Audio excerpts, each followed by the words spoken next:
In a bustling African village, the market springs to life as the sun climbs higher in the sky. Stalls overflowing with vibrant hand-woven fabrics, exotic spices, and intricate carvings create a kaleidoscope of colors and scents. Children dart between the stalls, their laughter mingling with the rhythmic calls of vendors and the sizzling sounds of food being prepared. Elderly men sit on shaded benches beneath ancient baobab trees, exchanging stories and enjoying the lively atmosphere. The air was thick with a heady mix of aromas, both fiery and fragrant spices mingled with the smoky scent of grilled meats sizzling over open fires. The smell of fried delicacies, crispy and golden, drifted through the air, tantalizing the senses and drawing villagers and visitors alike to the various food stalls. Each bite offered a taste of the region's rich culinary traditions, a delicious blend of history and heritage. Above it all, the sky was a bright expanse of blue, dotted with wisps of clouds that floated lazily, as if in no hurry to leave the tranquil scene below. The village, with its vibrant market, lively atmosphere, and warm, communal spirit, was a place where every sunrise brought with it the promise of a day filled with connection, culture, and shared joy. Baba Juli arrived with his usual exuberance, his stomach rumbling in anticipation. His eyes sparkled with excitement as he surveyed the array of foodstuffs laid out before him. Rubbing his hands together with glee, he muttered to himself, "Today is the day. My stomach is ready for a feast. I'm going to eat everything in this market." The vendors, familiar with Baba Juli's prodigious appetite, chuckled as he passed by, knowing the kind of person Baba Juli is. His first stop was Auntie Zuri's stall. Auntie Zuri was into frying of food items such as plantains, yam, potatoes, meat, and so much more. Her spicy fried plantains and the savory aroma was irresistible, and she had several customers always at her stall. While she was frying in a large frying pan in front of her stall, she spotted Baba Juli approaching. She greeted Baba Juli with a smile on her face, knowing that one of her favorite customers, Baba Juli, had come to patronize her that morning. "Good morning, Baba Juli. Do I give you your usual? How many plantains for you today?" she asked with a kind smile, knowing fully well that he's never satisfied with just a few. With a mischievous grin, Baba Juli replied, "Auntie Zuri, today I want all the plantain you have." "Pack up the entire plantain for me." Auntie Zuri burst into laughter, wondering how possible that it. "Baba Juli, you must be joking. One man can't eat this much." But Baba Juli, undeterred, insisted, "Watch me, Auntie Zuri. My stomach is like a bottomless pit today." Amused and slightly incredulous, Auntie Zuri began packing a massive container with plantains, shaking her head as she did. Baba Juli watched eagerly, imagining how he would enjoy himself today, with all the plantain in the container filled to the brim, and handed the big bowl of plantain to Baba Juli. With his container of plantains in his hand, Baba Juli spotted his friend Kofi inside Auntie Zuri's stall, sipping a drink. Baba Juli approached where he was sitting and sat with his friend Kofi. Kofi was surprised when he saw the enormous container of plantain Baba Juli was carrying. "Baba Juli, what are you doing with all these plantains? Are you sure you can handle all that food?" Kofi asked, half in jest, half in genuine worry. "Of course," Baba Juli responded confidently. "My stomach is like a bottomless pit. I will finish all this food today." With that challenge in mind, Baba Juli sat down beside Kofi and began devouring the plantains with gusto. Kofi watched in amazement as his friend ate rapidly, the pile of plantains diminishing at an alarming rate. Just then, Miriam, Baba Juli's wife, arrived at the market. She was searching for him and spotted him immediately, his figure unmistakable as he sat with Kofi, eating his plantains. She immediately became concerned for him as she approached. "Baba Juli, how many times have I told you to control your eating? What will people think when they see you consuming this much food?" Miriam's voice held a mix of exasperation and worry. Baba Juli, his mouth full, tried to defend himself. "Miriam, I'm just helping Auntie Zuri with her business. It's a cultural duty to enjoy good food," he responded. Miriam, amazed at his response, glared at him, but Baba Julie, too engrossed in his feast, paid little attention. He continued eating, trying to justify his gluttony, but Miriam was far from convinced. As Baba Julie continued to eat the plantains, his expression suddenly changed from satisfaction to pain. His stomach began to protest loudly, and sweat beads formed on his forehead. "Oh no, I think I've overdone it," he groaned, clutching his stomach. Auntie Zuri, who had been watching from her stall, hurried over, her face etched with concern. "Baba Julie, are you all right?" Kofi, also alarmed, suggested. "Maybe you should sit down, Baba Julie." Baba Julie's face was pale as he nodded weakly. With the help of Auntie Zuri, Kofi and Miriam his wife, he stumbled over to a nearby bench and collapsed onto it, groaning in discomfort. As Baba Julie sat on the bench, clutching his stomach and groaning, the discomfort grew unbearable. His face twisted in pain, and finally, unable to hold back any longer, he screamed, "My stomach! My stomach! My stomach! My stomach!" The sudden outburst echoed through the market like a gong. Auntie Zuri gasped so loudly that she nearly scared the birds out of the trees. Kofi, usually calm and collected, was caught off guard, his eyes widening in alarm as he realized the seriousness of the situation. "Baba Julie, what have you done to yourself this time?" Auntie Zuri exclaimed, rushing over with a mix of concern and exasperation. Baba Julie could barely speak, his words coming out in gasps. It was the plantains. They were just too good.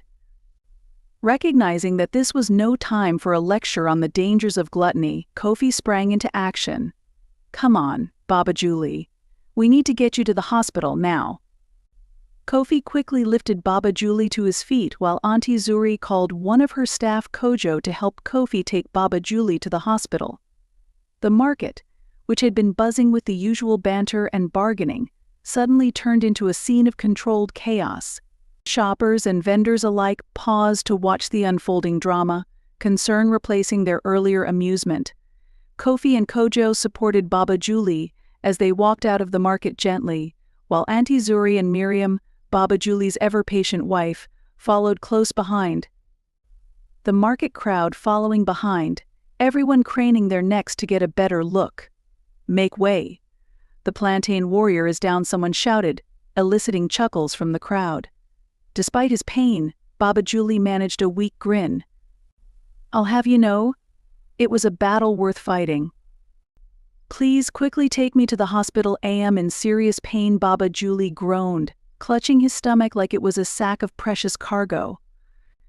As they drove in cab to the hospital, every bump on the road sent a fresh wave of pain through Baba Julie's belly, prompting a chorus of groans that echoed through the narrow streets.